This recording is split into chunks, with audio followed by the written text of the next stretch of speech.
le lionceau et la chasse au trésor. La savane était silencieuse sous un ciel étoilé. Le vent chaud soufflait doucement entre les hautes herbes dorées, portant avec lui les murmures de la nuit. Autour d'un grand baobab, les animaux s'étaient rassemblés pour écouter les histoires du vieux singe, Mokono. Ce soir-là, même les lions, d'ordinaire si fiers et solitaires, s'étaient joints au cercle. Parmi eux, un jeune lionceau aux yeux brillants de curiosité était assis tout près du singe. Il s'appelait Kundi. Depuis plusieurs lunes, la savane souffrait d'une terrible sécheresse. Les rivières s'étaient asséchées, les arbres perdèrent leurs feuilles, et les animaux devaient se voyager loin pour trouver de l'eau. Kundi voyait son peuple s'affaiblir et une inquiétude grandissait en lui. Mokono, assis sur une racine noueuse du baobab, leva lentement la tête vers les étoiles. Il caressa sa longue barbe blanche, puis prit la parole d'une voix grave et apaisante. Il y a très longtemps, bien avant que nous soyons nés, existait une rivière aux pouvoirs extraordinaires. On disait que chaque goutte d'eau qu'elle touchait se transformait en pierre précieuse. Mais cette rivière n'était pas qu'un trésor. Elle était une source de vie. Grâce à elle, la savane était verdoyante, les arbres étaient remplis de fruits et les rivières ne s'asséchaient jamais. Les animaux échangèrent des regards intrigués. Certains chuchotaient entre eux, d'autres écoutaient en silence, fascinés. Kundi, lui, fronça les sourcils. Si cette rivière existait vraiment, pourquoi ne la voyons-nous plus ? Demanda-t-il. Mokono sourit, comme s'il attendait cette question. Parce que cette rivière est un secret. Elle est cachée au cœur de la savane, protégée par le temps et les mystères de la nature. Beaucoup ont essayé de la trouver, mais seuls ceux qui possèdent un cœur pur et courageux peuvent espérer y parvenir. Kundi sentit son cœur s'accélérer. Une rivière capable de sauver la savane ? Il ne pouvait pas rester sans rien faire. « Mokono, sais-tu où elle se trouve ?» demanda-t-il avec espoir. Le vieux singe secoua lentement la tête. « Non, petit. Mais les étoiles, elles, connaissent le chemin. Elles guident ceux qui sont prêts à écouter leur chant silencieux. » Un frisson parcourut l'échine du lionceau.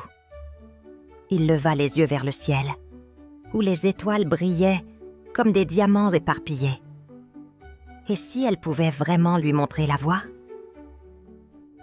Un vieux zèbre, sceptique, s'avança. Beaucoup ont déjà tenté cette quête, et aucun n'est revenu. Peut-être que cette rivière n'est qu'une légende. Un jeune singe sauta d'une branche et lança en riant. Ou peut-être que ceux qui l'ont trouvé sont devenus si riches qu'ils ne veulent plus revenir.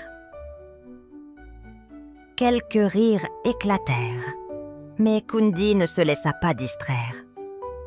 Il regarda Mokono droit dans les yeux et déclara d'une voix déterminée. « Je vais la chercher. » Un silence s'abattit sur l'assemblée.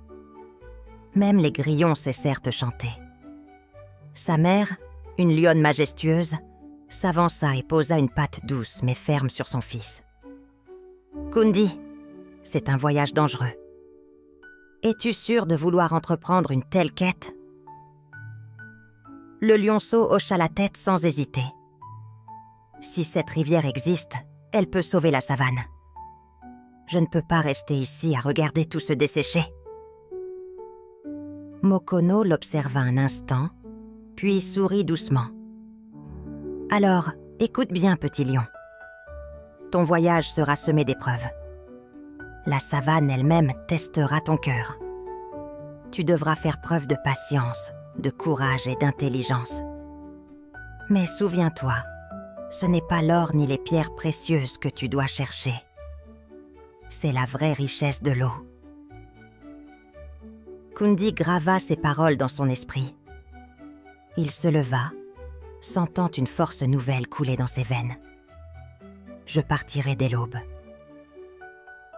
Les animaux se regardèrent, certains impressionnés, d'autres inquiets.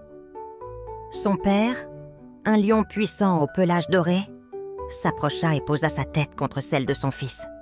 « Alors va, Kundi. Mais sois prudent.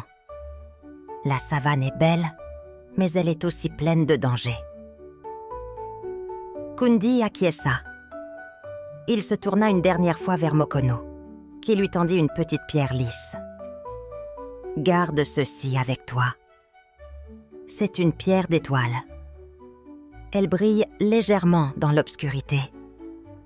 Peut-être qu'elle t'aidera à voir ce que les autres ne voient pas. » Le lionceau prit la pierre avec respect. Il sentait au fond de lui que cette nuit marquait le début d'une grande aventure. Alors que les premiers rayons du soleil pointaient à l'horizon, il prit une profonde inspiration. Il était prêt! Là où les autres voyaient une simple légende, lui voyait une promesse.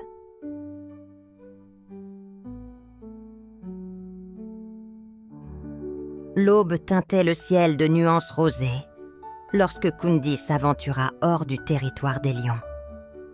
L'air était encore frais et une fine brise caressait son pelage doré. Son cœur battait avec excitation et appréhension. Il ignorait ce qui l'attendait, mais une seule chose comptait. Il devait trouver la rivière au trésor pour sauver la savane. Mokono lui avait dit que les étoiles guidaient ceux qui savaient écouter. Mais le jour, elle disparaissait, laissant derrière elle un ciel vide. Où devait-il aller? Alors qu'il avançait entre les hautes herbes, il entendit un bruissement derrière lui. Il se retourna brusquement, les oreilles adressées. « Tu croyais partir seul ?» lança une voix espiègle. Un suricate bondit hors des buissons et vint se poser devant lui. C'était Zuri, son amie d'enfance, toujours curieuse et pleine d'énergie. « Zuri, que fais-tu ici ?» demanda Kundi, surpris.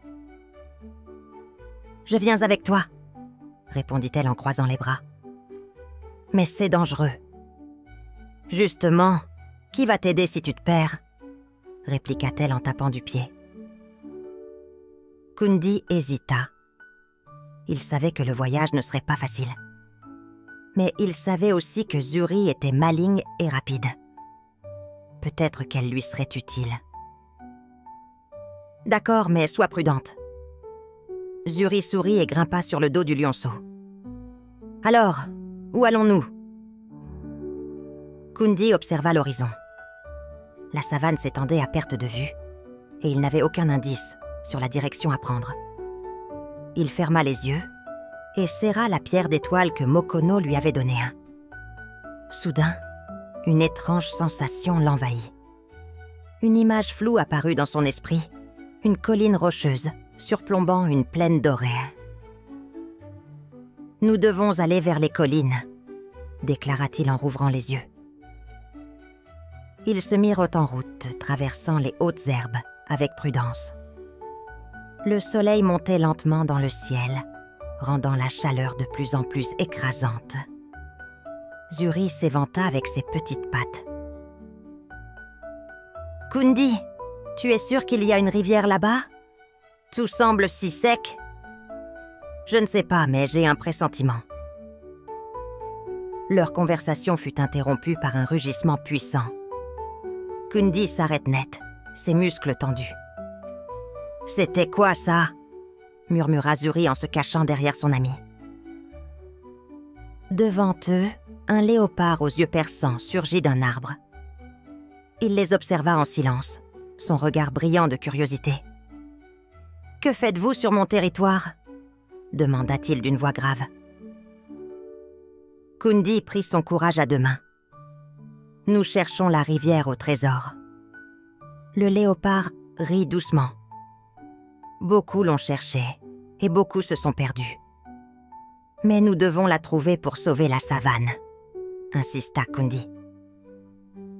Le léopard l'observa un instant, puis hocha lentement la tête. Je peux vous aider, si vous réussissez mon épreuve. Zuri grimaça. Encore une épreuve? Kundi se redressa. Quelle est cette épreuve? Le léopard sourit mystérieusement. Il existe un arbre sacré caché parmi les rochers. Vous devez trouver son fruit doré et me l'apporter avant le coucher du soleil. Si vous y parvenez, je vous indiquerai le chemin. Kundi et Zuri échangèrent un regard. C'était leur premier défi. Et ils n'avaient pas de temps à perdre. « Nous acceptons », dit Kundi avec détermination. Sans attendre, ils coururent vers les rochers, prêts à relever l'épreuve qui les attendait.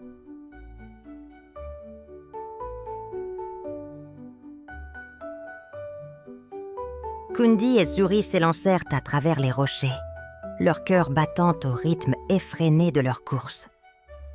Le soleil, haut dans le ciel, jetait des ombres longues sur la terre brûlante.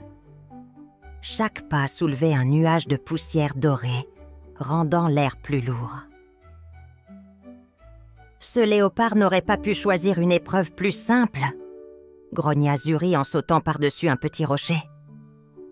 Si c'était facile, il ne nous aurait pas mis à l'épreuve, répondit Kundi, concentré. Ils scrutèrent les alentours, à la recherche de l'arbre sacré. Mais il n'y avait que des pierres sèches et des buissons épineux. « Tu crois qu'il existe vraiment ?» demanda Zuri, essoufflé. Kundi hocha la tête. « Je le sens, il doit être caché quelque part. » Ils continuèrent leur marche, zigzagant entre les rochers. Le temps passait vite et le soleil commençait à descendre lentement vers l'horizon. Soudain, une brise légère caressa le visage de Kundi. Une odeur douce et sucrée flotta dans l'air. « Zuri, tu sens ça ?» La suricate renifla, intriguée. « Ouais, c'est un parfum de fruits mûrs. » Ils suivirent l'odeur, grimpant sur un amas de pierres. De l'autre côté, caché dans une petite vallée entre les rochers, un arbre majestueux se dressait. Ses feuilles vertes brillaient sous le soleil, et ses branches portaient des fruits dorés, qui scintillaient comme des étoiles. « On l'a trouvé !» s'écria Zuri. Kundi bondit en avant, mais un grondement sourd les stoppa net. Un énorme babouin, au pelage sombre et aux crocs impressionnants, apparut devant l'arbre. « Cet arbre est sacré. Personne ne doit toucher ses fruits, » déclara-t-il d'une voix grave. Kundi s'inclina respectueusement. « Nous ne voulons pas le voler, mais nous devons apporter un fruit au léopard. C'est une épreuve pour trouver la rivière au trésor. » Le babouin croisa les bras, l'air méfiant.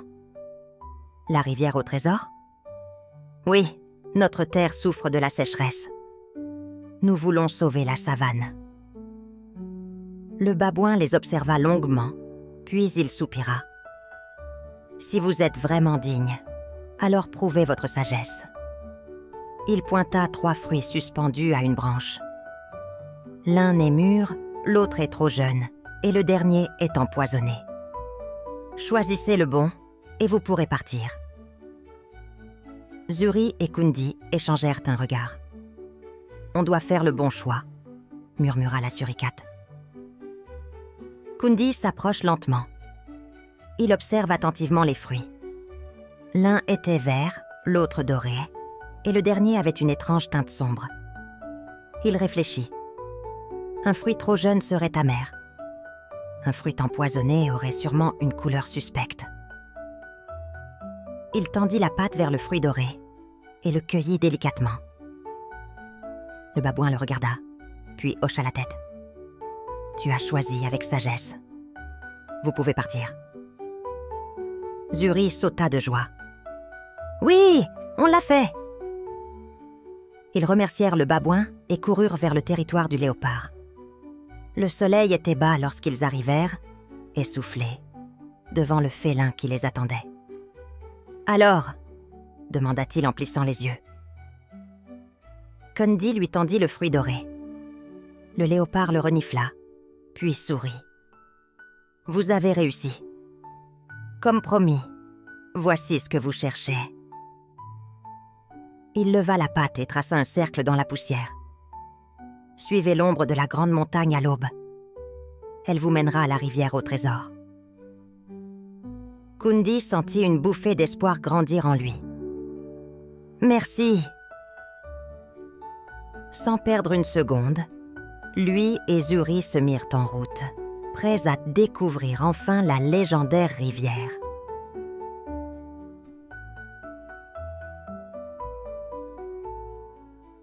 Kundi et Zuri avancèrent sous le ciel étoilé, suivant les instructions du léopard. L'aube était encore lointaine, mais ils savaient qu'ils devaient atteindre la grande montagne avant que le soleil ne se lève. « Tu crois vraiment que cette rivière existe ?» murmura Zuri, les yeux scrutant l'horizon. « On est allé trop loin pour reculer maintenant, » répondit Kundi avec détermination. « La sécheresse frappe toute la savane. Si cette rivière peut nous aider, nous devons la trouver. » Le vent soufflait doucement, portant avec lui des odeurs de terre et de pierres chauffées par le soleil. Les deux amis continuèrent leur chemin en silence, le regard fixé sur la silhouette imposante de la montagne qui se dressait devant eux. Lorsque la première lueur du jour apparut, ils atteignirent enfin le pied de la montagne. L'ombre projetée par son sommet formait une longue traînée sombre sur le sol.